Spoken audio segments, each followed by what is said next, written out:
السلام علیکم ورحمۃ اللہ وبرکاتہ۔ نحمدہ ونصلی علی رسولہ الکریم۔ ربی اشرح لی صدری ویسر لی امری واحلل عقدۃ من لسانی یفقہوا قولی۔ محترم سامعین، آج میرا خطاب مساجد کے ان ٹرسٹیوں سے ہے کہ جن کے ماتحت مساجد کے نظام ہیں اور وہ ائمہ، وہ امام بھی ہیں جو وہاں پر امامت کرتے ہیں۔ یوں تو مساجد کے جو ذمہ داران ہیں اور جو ٹرسٹیان ہیں ان کو دیندار ہونا چاہیے تاکہ وہ دینی مسائل کی فہم سے واقف ہوں اور وہ علماء کا ادب بھی جانتے ہوں، اور دینی نظام کو چلانے کی صلاحیت دینی معلومات کے بغیر ممکن نہیں۔ جبکہ آج کے اس جدید دور میں یہ دیکھا گیا ہے کہ کسی بھی بستی یا کسی محلے میں جو ٹرسٹی بنتا ہے وہ اس لیے بنتا ہے کہ اس کے پاس بہت زیادہ مال و زر ہے، نام و نمود اور شہرت کا حامل ہے، اور اس کا سیاسی دبدبہ بھی ہے۔ تو مال و زر کی کثرت اور سیاسی دبدبہ اور اس کا با اثر ہونا، ان بنیادوں پر جو ہے مساجد کے ٹرسٹیان کا انتخاب ہوتا ہے۔ میں کہتا ہوں کہ اگر یہ تینوں باتیں اگر کسی ٹرسٹی میں پائی جاتی ہیں، لیکن دینداری کا جو پہلو ہے اگر وہ غالب ہے تو کوئی حرج نہیں ہے۔ کسی ٹرسٹی کا مال و زر، یعنی کسی ٹرسٹی کا مالدار ہونا یا روب اور دبدبے والا ہونا یا سیاسی قوت والا ہونا، یہ تمام باتیں قابل مذمت نہیں ہیں، لیکن اگر اس میں دینداری نہیں ہے تو یہی تینوں باتیں اس کے لیے وبال جان ہیں۔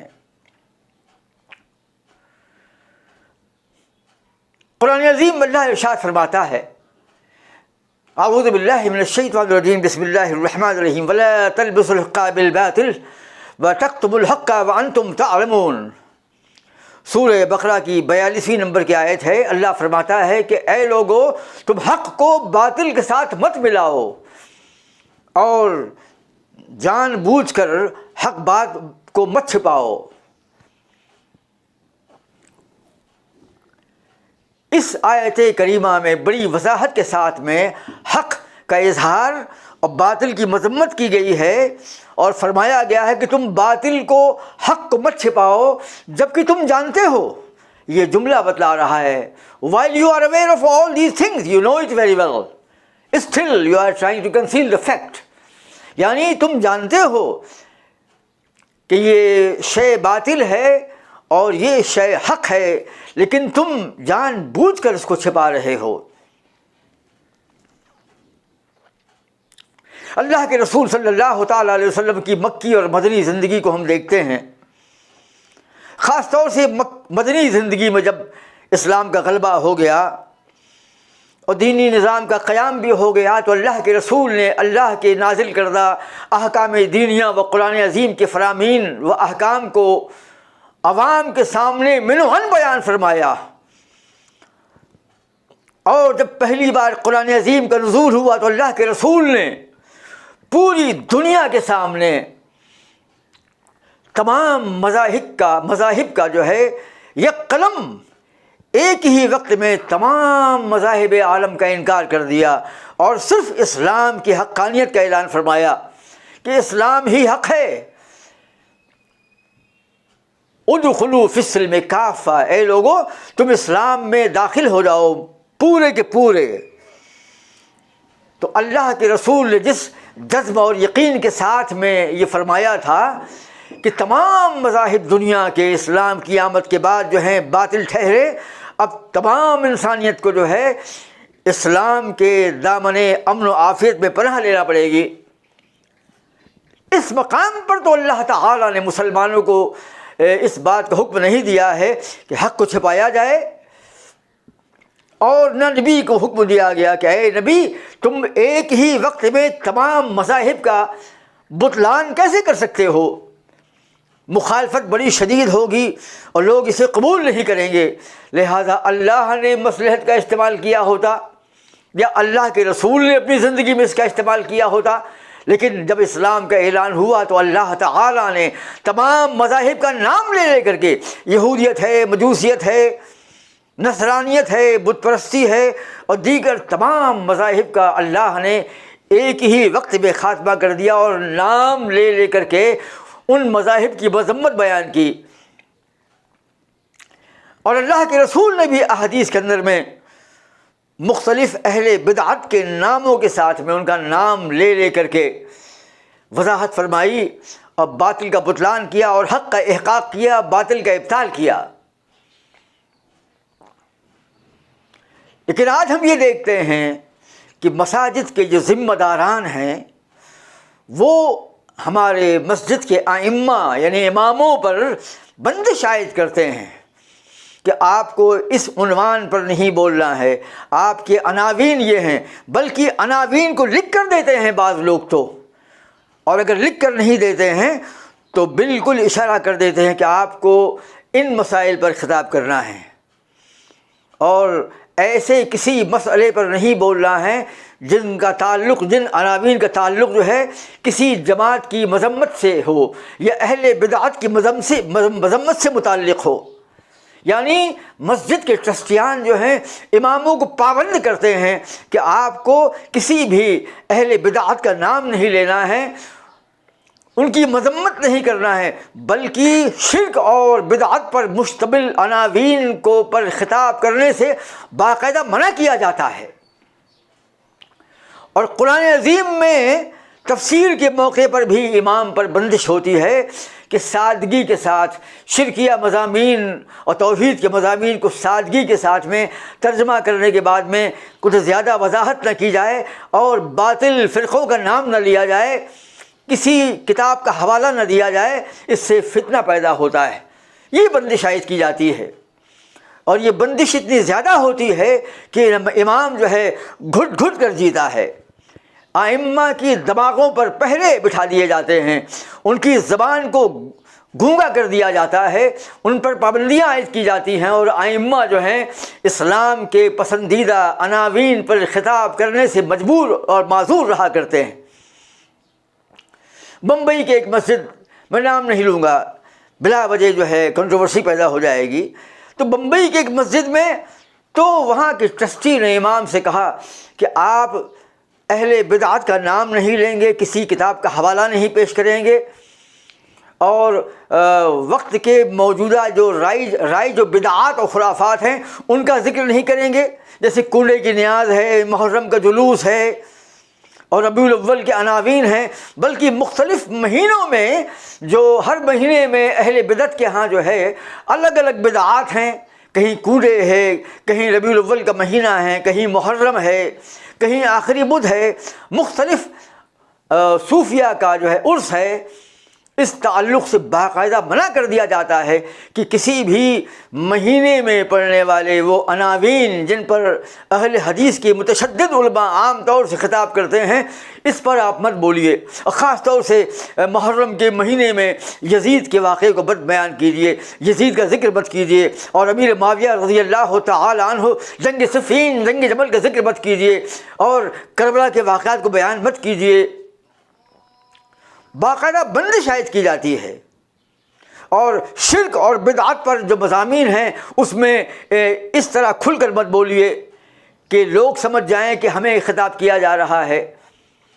یہ بدترین گمراہی ہے، اور کم سے کم اہل توحید اور اہل حدیث کی مساجد کے جو ذمہ داران ہیں، ٹرسٹیان ہیں، ان کا یہ فرض ہے کہ وہ علماء پر چھوڑ دیں، اس لیے کہ ہمارے علماء جو ہیں وہ دین سے واقف ہوتے ہیں، انہیں خوب معلوم ہے کہ کن عناوین پر خطاب کرنا ہے اور کن عناوین پر خطاب نہیں کرنا ہے۔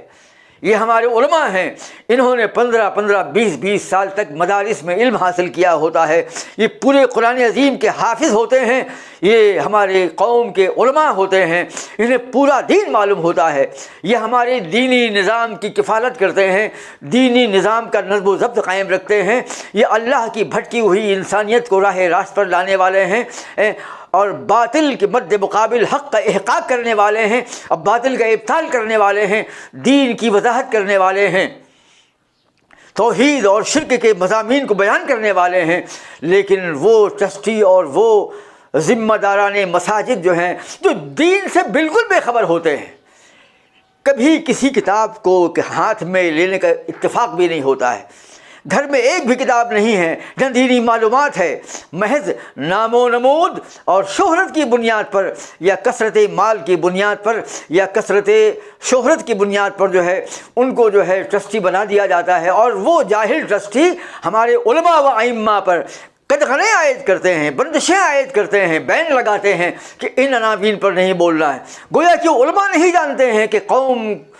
سے کس عنوان پر مخاطب ہونا ہے اور کس پر نہیں ہونا ہے۔ اور ہمارے علماء کو اتنا مجبور کر دیا ہے کہ بیچاروں کی معیشت تو ویسے کمزور ہوتی ہے، 15,000 12,000 تنخواہ ہوتی ہے، اگر وہ حق بات بولیں گے تو ان کو جو ہے میمو دے دیا جائے گا، ان کو کہہ دیا جائے گا کہ آپ اپنا انتظام کر لیجئے، ہمیں آپ کی امامت و قیادت مطلوب نہیں ہے۔ ان کو باقاعدہ نکال دیا جاتا ہے۔ بمبئی کے ایک مسجد میں جو ہے ایک ٹرسٹی جو ہے وہ سود لیا کرتا تھا، امام نے اس عنوان پر بول لیا، اسے خبر نہیں تھی، اس ٹرسٹی نے امام کو منع کیا کہ آج بول دیا، اس کے بعد کبھی مت بولنا اس عنوان پر۔ کہا کیوں؟ کہتے بس میں نے منع کر دیا ہے کہ سود کے حرام ہونے کے عنوان پر تمہیں خطاب نہیں کرنا ہے۔ اس امام کو غصہ آ گیا، اس نے اگلے جمعہ میں مزید ہمت کے ساتھ جو ہے مزید سخت لہجے میں جو ہے رد کیا سود کا۔ تو مجھے ہمارے مسجد کے امام نے خبر دی کہ وہ ٹرسٹی جو ہے پستول لے کر کے اس کے سینے پر تان لیا، اس کے منہ پہ پستول رکھ دی، کہا کہ میں تمہیں جان سے مار دوں گا، اسی وقت تم مسجد کو چھوڑ دو، اگر تم دکھے تو جان سے مار دوں گا۔ اس کو مسجد سے نکلوا دیا۔ اتنا بدترین عمل، اتنی بڑی بدتمیزی کہ امام کو پستول دکھا کر امامت سے معزول کر دیا گیا۔ اور بہت سے ائمہ مساجد خوف کی بنیاد پر، اس لیے کہ ان کی معیشت تو ویسے تنگ ہوتی ہے، 12-15,000 20,000 کی رقم پر اپنے پورے خاندان کی کفالت کرنا پڑتی ہے، ایسے میں اگر وہ بندش عائد کی جائے تو بیچارے بربنائے مجبوری کی بنیاد پر جو ہے وہ بات کو مان جاتے ہیں، گھٹ گھٹ کے جیتے ہیں، اور یقیناً اپنے طرز بیان میں نرمی لاتے ہیں، حق پوشی سے کام لیتے ہیں، احقاق حق سے کام نہیں لیتے، حق بیانی سے کام نہیں لیتے ہیں، حق پوشی کرتے ہیں۔ اور یاد رہے کہ دین کو چھپانا جو ہے یہ شیعیت ہے، رافضیت ہے، شیعوں کا عقیدہ ہے۔ ایک پہلا عقیدہ ہے کتمان کا، وہ حق باتوں کو اس لیے چھپاتے ہیں کہ لوگ ان کی حقیقت سے واقف ہو جائیں گے، اور یہی شیعیت اور رافضیت ہے، کیونکہ شیعوں کے اور روافظ کے کچھ ایسے راز ہے سربستہ ہیں کہ اگر عوام کو معلوم پڑ جائیں تو فساد پیدا ہو جائے، تو عوام کے شر سے محفوظ کرنے کے لیے اور اپنے مشن کو آگے بڑھانے کے لیے بڑی رازداری کے ساتھ میں، بڑی پوشیدگی کے ساتھ میں یہ کھل کے بیان نہیں کرتے ہیں اور اپنے عقیدے کو چھپائے رکھتے ہیں۔ اسے کہتے ہیں عقیدہ کتمان۔ سورہ بقرہ کی پڑھی گئی آیت میں بھی یہی ہے، وَتَكْتُمُوا الْحَقَّ وَأَنْتُمْ تَعْلَمُونَ، اور تم چھپاتے ہو باتوں کو جبکہ تم جانتے ہو، وَأَنْتُمْ تَعْلَمُونَ while you know all these things، اور تب بھی تم چھپاتے ہو۔ یعنی یہ لہجہ بتلا رہا ہے اللہ کا، یہ لہجہ کہ یعنی اگر جانتے ہو حق بات کو تو تم کو چھپانا بالکل نہیں ہے۔ لیکن ہماری مسجد کے ٹرسٹیان جو ہیں دین حق کو پوشیدہ کرتے ہوئے، دین حق کو چھپانے کے لیے ہمارے ائمہ کو حکم دیتے ہیں کہ آپ کو ان عناوین پر نہیں بولنا ہے۔ تو یہ عقیدہ کتمان جو ہے یہ رافضیت ہے، یہ شیعیت ہے۔ اسی کی بنیاد پر شیعوں نے جو ہے سماج میں بڑی گمراہی پھیلائی ہے، اور لوگ جان نہیں پاتے ہیں کہ یہ شیعہ ہے، اور وہ اپنے شیعی افکار و نظریات کا اعلان کرتے رہتے ہیں یا اس کی تبلیغ کرتے رہتے ہیں۔ ہندوستان میں جماعت اسلامی نے کیا کیا؟ مولانا مودودی نے اپنی سنیت کے پردے میں خلافت و ملوکیت لکھ کر کے لاکھوں مسلمانوں کو تباہ و برباد کیا، ان کے عقیدے کو بگاڑ دیا۔ کیوں؟ انہوں نے چھپا لیا اپنے آپ کو۔ مولانا مودودی کیا ہے؟ میری کتاب ہے حق بیانی یا حق پوشی، ایک کتاب ہے، اور ایک اور کتاب ہے جماعت اسلامی کی شیعہ دوستی۔ تو شیخ صفی الرحمن علیہ الرحمہ نے مجھ سے کہا تھا بمبئی میں کہ عبدالودود صاحب، یہ کتاب جو آپ نے لکھی ہے جماعت اسلامی کی شیعہ دوستی، اس کا نام ہونا چاہیے تھا مولانا مودودی کی شیعیت زدگی۔ اللہ اکبر۔ تو میں نے کہا شیخ، اسی کتاب کے نیچے اعلان میں نے یہ لکھا تھا، اور میں نے اس کتاب کا نام یہی رکھا تھا کہ مولانا مودودی کی شیعیت زدگی، اور اس کتاب کے بالکل نیچے لکھا ہوا تھا یہ۔ اور شیخ صفی الرحمن کو، صاحب الرحیق المختوم کو، یہ خبر نہیں تھی اس کے بارے میں کہ میں نے یہ نام لکھا ہوا ہے، لیکن کتاب کے ٹائٹل پیج پر تھا کہ جماعت اسلامی کی شیعہ دوستی۔ تو آپ نے کہا عبدالودود صاحب، اس کا نام ہونا چاہیے تھا جماعت مولانا مودودی کی شیعیت زدگی۔ اتنا عظیم سلفی عالم جو ہے کھلم کھلا بول رہا ہے کہ نام کے ساتھ آپ کو لکھنا چاہیے مولانا مودودی کی شیعیت زدگی ہے۔ مولانا مودودی کے شیعہ ہونے میں کس کو شک ہو سکتا ہے؟ ہمارے پاس ہزاروں دلائل موجود ہیں، انشاءاللہ آنے والے وقتوں میں ہم انشاءاللہ بیان کریں گے، لیکن مولانا مودودی نے اس بات کو چھپایا کہ ان میں رافضیت کے جراثیم ہیں، اور سنی بن کر کے سنی سوسائٹی میں، سنی ورلڈ میں آپ نے رافضیت کو پھیلا دیا، ایران کا سپورٹ کیا، اور خمینی کے نظام کو اسلام کا عظیم ترین انقلاب کہا۔ آپ سوچو کہ جو شیعہ ہمارے صحابہ کی تکفیر کرتے ہیں، انہیں کافر کہتے ہیں، امہات المومنین کی مذمت کرتے ہیں، ان کو فاحشہ بولتے ہیں، قرآن عظیم میں تحریف کے قائل ہیں، صحابہ کو کافر بولنے والے، اور تینوں خلفاء کو کافر، یہودی اور عیسائی بولنے والے، یہ مسلمان ہو سکتے ہیں؟ یہ روافض ہیں، یہ شیعہ ہیں۔ اور مولانا مودودی کو یہ سب معلوم تھا۔ مصر کے اخوانی تک جو ہیں مولانا مودودی کی نیم رافضیت سے واقف تھے۔ سید قطب جو ہیں صاحب فی ظلال القرآن تک متاثر ہے مودودی سے، اگرچہ جماعت اسلامی نکلی ہے اخوان المسلمین سے، لیکن خود سید قطب جو ہیں مولانا مودودی کی کتابوں سے متاثر تھے، اور اپنی تفسیر میں مولانا مودودی کے افکار و نظریات کو انہوں نے عکاسی کی ہے۔ تو مولانا مودودی نے اپنے آپ کو چھپایا کہ ان میں رافضیت کے جراثیم ہیں، اور اسی لیے لاکھوں مسلمان جو ہیں برباد ہو گئے۔ اب اس حالت میں اگر اہل حدیث کے ٹرسٹی حضرات جو ہیں اماموں پر یہ بندش لگائیں گے کہ تم کھل کے مت بولو، تو دین کھل کے کیسے معلوم پڑوائے گا؟ ہم اشارہ کریں گے اگر عوام کے سامنے، قرآن عظیم کی آیات ہیں، شرک اس میں بہت اسکوپ رہا کرتا ہے کہ وہاں کھول کے بیان کر دیا جائے،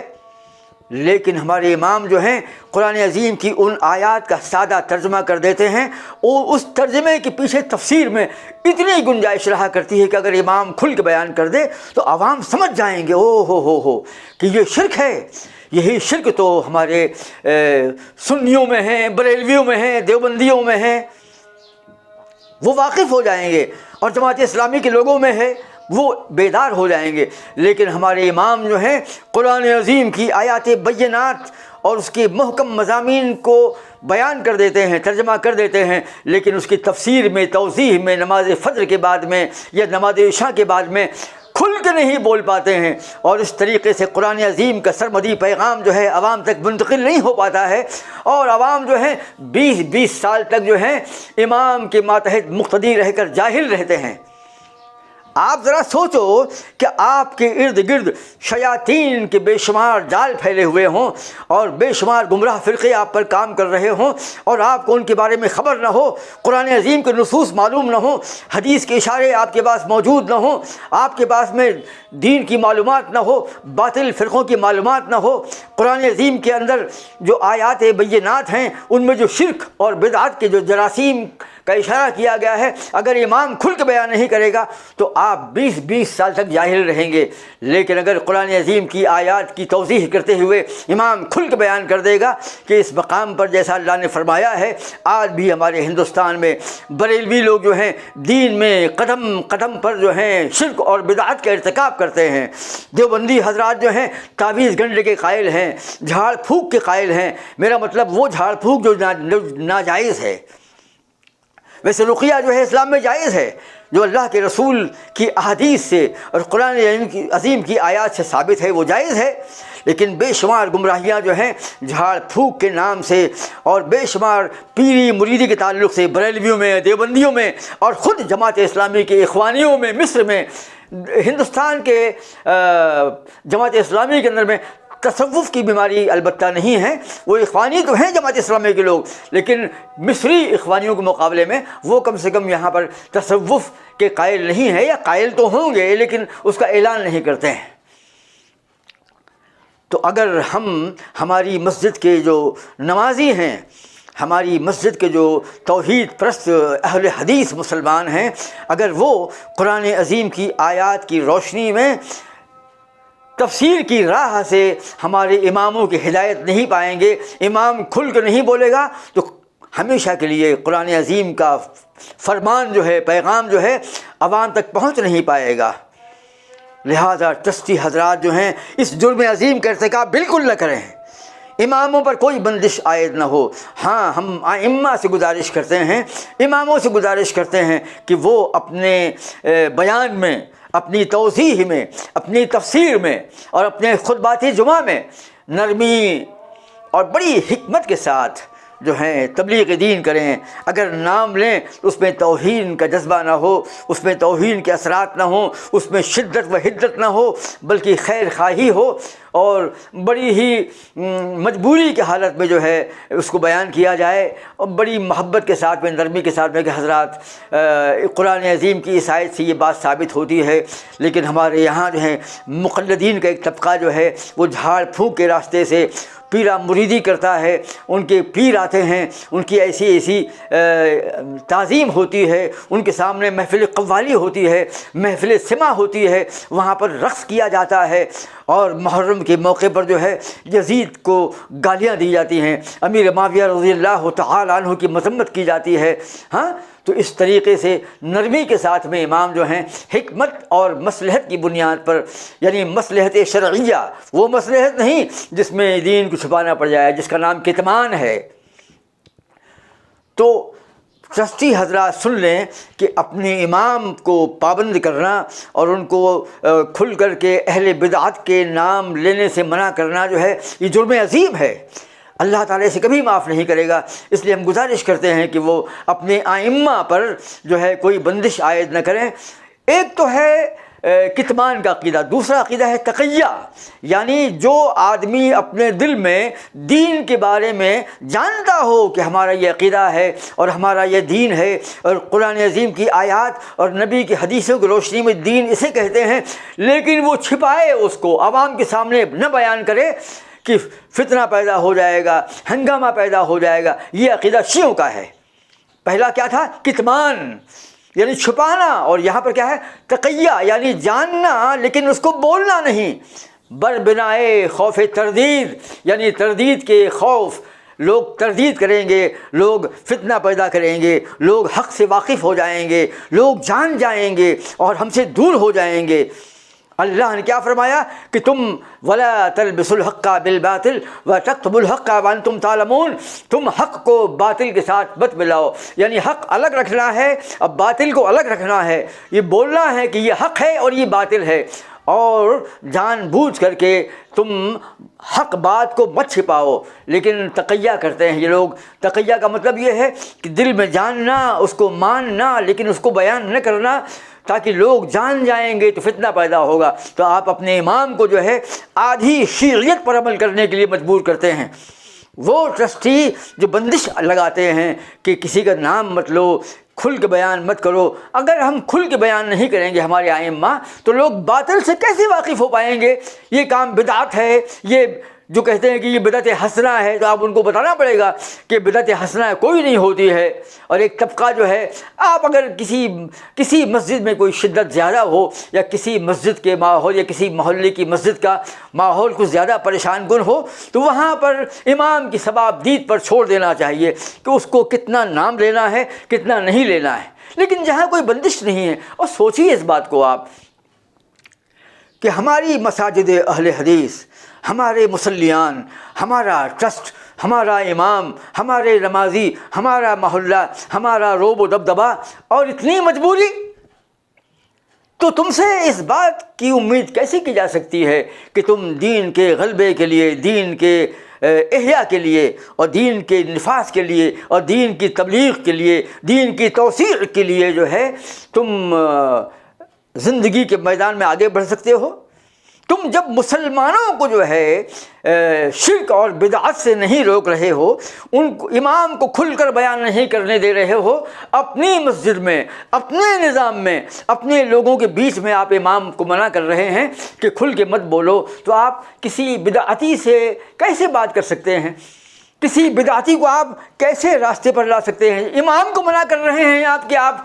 کھل کے نام مت لیجیے، تو آپ تبلیغ دین کیسے کرتے ہوں گے؟ آپ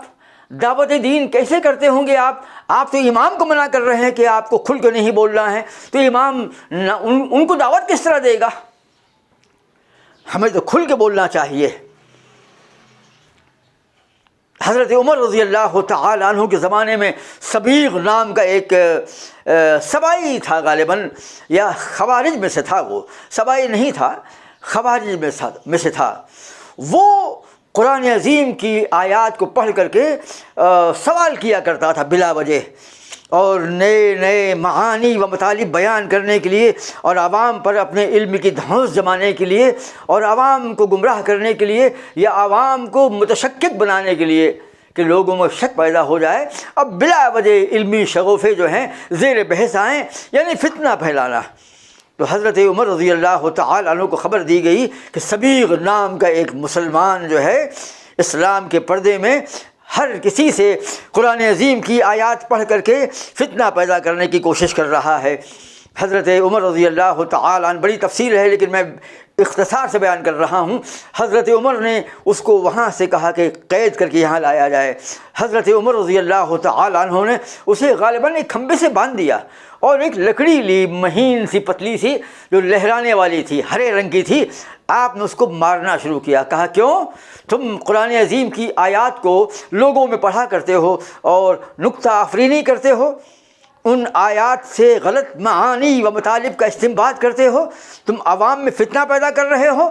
عوام کو گمراہ کر رہے ہو، اور اتنا مارا، اس کو مار مار کے لال کر دیا آپ نے۔ اس نے کہا کہ حضرت اب میں سمجھ گیا ہوں بات کو، آپ مجھے چھوڑ دیجئے، انشاءاللہ اب میں سماج میں اس قسم کی حرکت نہیں کروں گا۔ آپ نے چھوڑ تو دیا، لیکن صحابہ سے کہا کہ دیکھو میں نے اس کو آزاد کر دیا ہے، اس نے مجھ سے معذرت طلب کر لی ہے، معافی مانگ لی ہے، لیکن تم نظر رکھو کہ یہ سماج میں عوام کے مابین، عوام کے بیچ میں فتنہ و فساد تو نہیں پیدا کر رہا، غلط نظریات کو بیان تو نہیں کر رہا۔ اسے کہتے ہیں، یہ ہے حضرت فاروق اعظم رضی اللہ تعالی عنہ، کہ انہوں نے محسوس کر لیا کہ فلاں فلاں آدمی جو ہے فتنہ پیدا کر رہا ہے، تو اس کو قید کر لیا، اس کو مارا پیٹا، اس پر بندش عائد کی، توبہ کروائی، اور صحابہ کو جاسوس بٹھا دیا کہ اس پر نظر رکھو تاکہ یہ سماج میں بدعت نہ پھیلانے پائے۔ لیکن ہمارے ٹرسٹیان جو ہیں ہمارے ائمہ کو، ہمارے اماموں کو جو ہے منع کرتے ہیں، جبکہ امام جو ہے وہ ہادی و مرشد ہے، اس نے 20 سال تک مدارس میں رہ کر علم کو حاصل کیا ہے، وہ جانتا ہے کہ اسے کیا بولنا ہے کیا نہیں بولنا۔ لیکن ایک جاہل ٹرسٹی جو ہے امام پر بندش عائد کرتا ہے، امام اگر احتجاج کرتا ہے تو اس کو اس کے منصب سے معزول کر دیا جاتا ہے، اس کی امامت چھین لی جاتی ہے۔ اس کا مطلب یہ ہے کہ ہندوستان میں، پاکستان میں اور ساری دنیا میں اگر اس قسم کے ٹرسٹی رہیں گے تو اس کا مطلب یہ ہے کہ اسلام کی آواز جو ہے دبا دی جائے گی. ایک ایسی قوم پیدا ہوگی، یا تو علماء علم حاصل نہیں کریں گے کہ بھائی بڑی مجبوریاں ہیں، بڑی بندشیں ہیں، جاہل ٹرسٹی جو ہیں آ کر کے اماموں پر بندش کرتے ہیں، اماموں پر بینڈ لگاتے ہیں کہ یہ بولو یہ مت بولو، تو دین بیچنا ہو گیا. تو لوگ علم دین حاصل نہیں کریں گے، لوگ امامت نہیں کریں گے، اور اس طریقے سے ائمہ جو ہیں غائب ہو جائیں گے دنیا سے. اور جو آئیں گے وہ ایسے ائمہ ہوں گے جن کا مقصد جو ہے معاشی مقصد حاصل کرنا ہوگا. جو آئیں گے ٹھیک ہے، آپ جو مجھ سے بولیں گے تو میں وہی کروں گا، میں وہی بولوں گا. مجھے یاد پڑتا ہے کہ بہت پہلے جو ہے گھاس بازار کی مسجد کے اہل حدیث بننے سے پہلے ایک شافعی امام تھا. تو اس نے اس سے کہا کسی نے کہ پہلے تو آپ جو ہیں دعائے ثانی کرتے تھے؟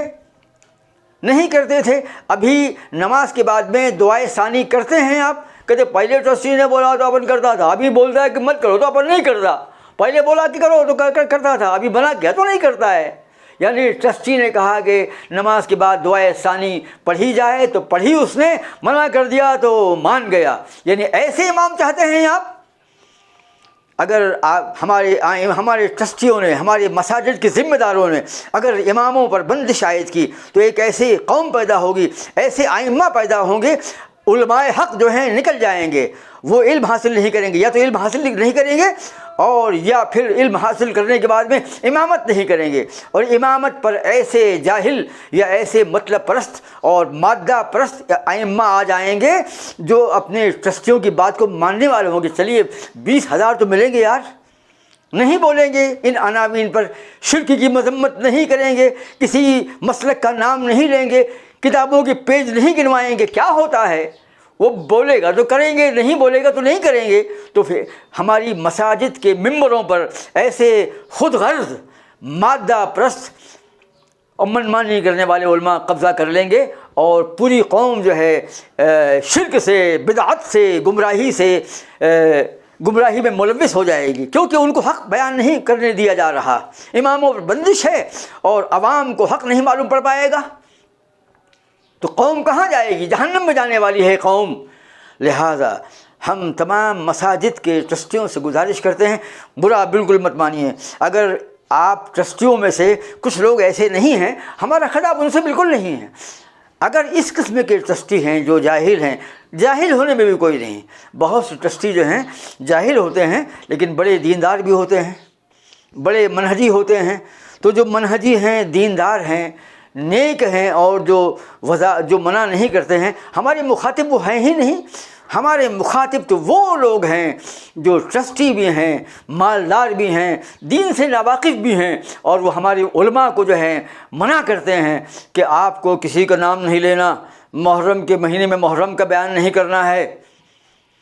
اور ربیع الاول کے مہینے میں سلمان پر نہیں بولنا ہے. اہل حدیث کی مساجد میں مجھے ایسی درجنوں مساجد معلوم ہیں، لیکن میں نام کیسے لے سکتا ہوں؟ اشارہ کر رہا ہوں میں اشارے میں، ورنہ ہنگامہ ہو جائے گا. ایسی بہت سی مساجد ہیں. دراصل کیا ہوتا ہے، کبھی کبھی تو خود امام اس ٹائپ کا ہوتا ہے. جی ہاں، امام ہوتا ہے اہل حدیث، لیکن اس کا تعلق جو ہے کسی اخوانی سے ہوتا ہے، یا جماعت اسلامی کے اس سے ہوتا ہے، یا مولانا مودودی کے ادب سے ہوتا ہے. جیسے میں پہلے بریلوی تھا، پھر دیوبندی ہوا، تو جب تک میں بریلوی تھا میں منافق تھا. جی ہاں، میں چھپ چھپ کر کے مولانا مودودی کی کتابیں پڑھا کرتا تھا، اور اسی لیے عوام کی زبان میں گمراہ ہو گیا تھا، اور یقیناً میں چھوڑ دی میں نے بریلویت. تو ایسا ممکن ہے کہ ایک آدمی جو ہے اہل حدیث کا امام تو ہو، لیکن اس میں اخوانیت اور جماعت اسلامی کی خارجیت اور معتزلیت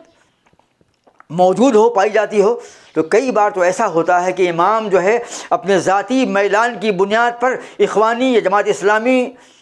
کا علمبردار ہو سکتا ہے، اس کے نظریات کا علمبردار ہو سکتا ہے، یا کبھی کبھی اس میں حکمت اور مصلحت کی مجبوری ہوتی ہے، اس کی معاشی تنگی جو ہے تقاضا کرتی ہے کہ وہ کھل کے نہیں بولے، وہ بات کو مان جاتا ہے. یہ بھی منافقت ہے. لہذا اور کبھی کبھی ایسا ہوتا ہے کہ مسجد کا ٹرسٹی ہوتا تو توحید پرست ہے، ہوتا تو اہل حدیث ہے، لیکن اس کا ذاتی میلان اور ذاتی رجحان اس قسم کا ہوتا ہے کہ جس میں امن پسندی ہوتی ہے۔ وہ چاہتا ہے کہ جھگڑا نہ ہو، کسی کی مخالفت نہ ہو۔ کسی اہل حدیث کی طبیعت اس ٹائپ کی ہوتی ہے، وہ اس کی ذاتی نفسیاتی کمزوری ہے۔ تو کوئی اپنی ذاتی نفسیاتی غلطی کی بنیاد پر ایسا کر سکتا ہے کہ بھائی جھگڑا نہیں کرنے کا ہے۔ ایک مجھے نام نہیں لوں گا، ایک مسجد میں ایک بہت ہی بڑا مدرسہ ہے بھیونڈی کا، اللہ اکبر یہ لفظ بھی نکل گیا، تو وہاں کے امام سے جب میں نے کہا کہ حضرت ہمیں فلاں علاقے کے اہل حدیث کے سامنے رکاوٹ بننے والے تاریخی مواد سے واقف کرائیں آپ مجھے، کہتے ہیں عبدالودود صاحب شانتی امن ہونا چاہیے۔ یعنی ہم نے جب یہ معلومات ان سے حاصل کرنا چاہیے کہ ہم کو بتائیے کہ فلاں علاقے کے اندر میں اہل حدیث کی راہ میں سد راہ بننے والا، رکاوٹ بننے والے کچھ واقعات بتائیے، تو کہا شانتی امن۔ پھر یہ بھی کہا کہ مجھے اس قسم کے حالات اور واقعات سے دوری ہے میری، نہیں بتایا انہوں نے۔ یعنی سلفی ہونے کے باوجود بھی وہ امن اور شانتی کر رہے تھے، تو یہ بھی ان کی ذاتی نفسیاتی کمزوری ہے۔ اور کبھی کبھی ایسا ہوتا ہے کہ کوئی آدمی اہل حدیث تو ہے لیکن اس میں اخوانیت ہوتی ہے، اور کبھی کبھی مجبوری ہوتی ہے کہ بھائی معاشی تنگی ہے، کہاں جائیں گے اگر یہاں سے نکل گئے، تو یہ تمام پریشانیاں، اس کا پورا وبال کہاں جائے گا؟ اہل حدیث کو اس ٹرسٹی کے اوپر جائے گا جو ہماری اماموں کو جو ہے روکتا ہے۔ دوسری بات یہ ہے کہ ہم تمام ائمہ سے گزارش کرتے ہیں کہ اگر کسی مسجد کے ٹرسٹی نے اگر ان پر بندش عائد کی ہے اور ان کو حق بات بولنے سے منع کرتا ہے، وہ چپ چاپ سے کسی بہانے سے جائیں اور وہ مرکز اہل حدیث میں کرلا میں جا کر شیخ امیر صوبائی جمیعت اہل حدیث شیخ عبدالسلام سلفی سے شکایت کریں کہ ہماری مسجد کے ٹرسٹیان میں فلاں ٹرسٹی جو ہے ہم پر بندش عائد کرتا ہے کہ ہم سلفیت کو کھل کے بیان نہ کریں اور شرک اور بدعت کے مضامین میں پرہیز سے کام لیں، کسی کا نام نہ لیں اور صفحہ نمبر نہ گنائیں، جماعتوں کا نام نہ لیں، اور ایسی باتوں سے ہم گریز کریں۔ شکایت کیجیے آپ، تاکہ ہمارے جو ذمہ دار جو ہیں، جماعت کے ذمہ دار جو ہیں، ہمارے امیر صوبائی جو ہیں، اس مسجد کے ٹرسٹیوں سے مل کر کے یا فون کر کے کہیں کہ بھائی کیا معاملہ ہے، آپ ائمہ پر بندش کیوں عائد کر رہے ہیں؟ تو بہت سے ائمہ جو ہیں ڈرتے ہیں کہ اگر ہم نے شکایت کر دی تو کوئی ہم کو مارے گا، کوئی ہم کو پیٹے گا، یا ہمارے خلاف ماحول پیدا کر دے گا، پھر ہم کو جاب نہیں ملے گا۔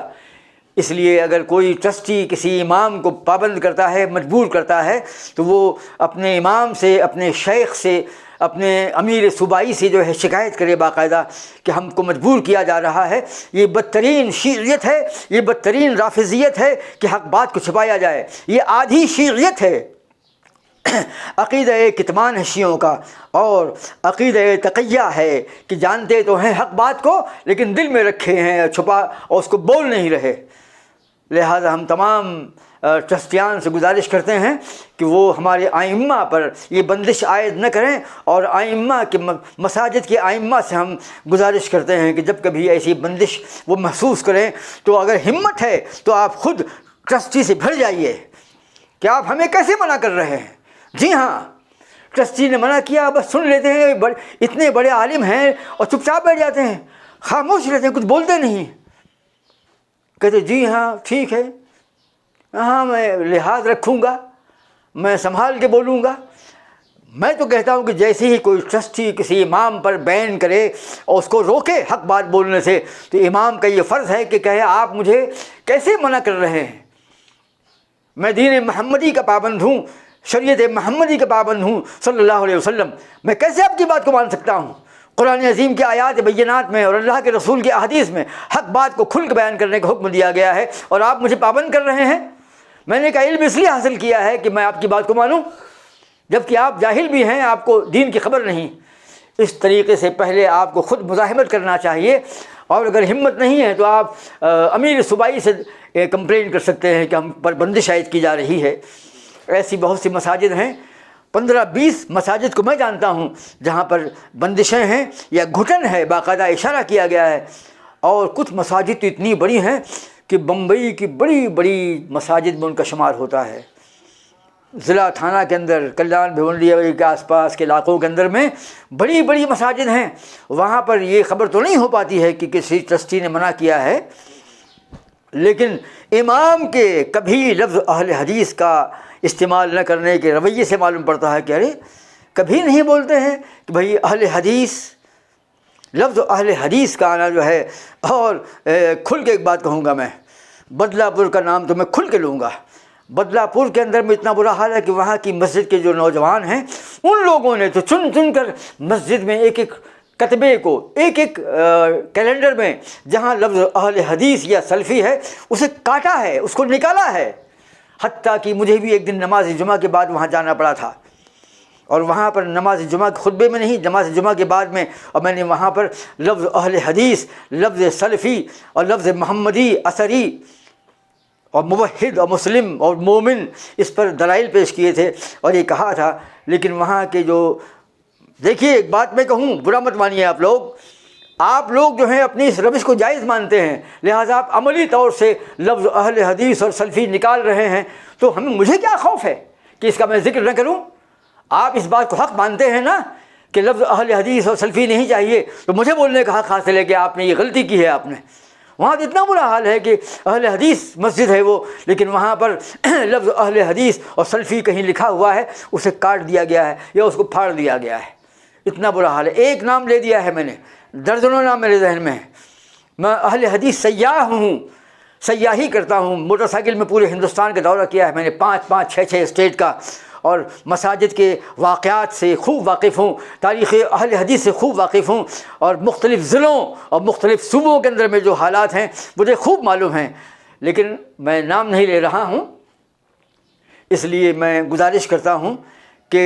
ٹرسٹیان اور ذمہ داران جو ہیں اپنے ائمہ پر بندشیں عائد نہ کریں، ان کی معاشی مجبوری کا استحصال نہ کریں، ان کو مجبور نہ کریں کہ وہ حق بات کا اعلان نہ کر سکیں. آپ ان کا تعاون کیجیے، وتعاونوا علی البر والتقوی ولا تعاونوا علی الاثم والعدوان، کہ تم نیکی کے کاموں میں ایک دوسرے کا تعاون کرو اور گناہ کے کاموں میں تعاون نہ کرو. تو جو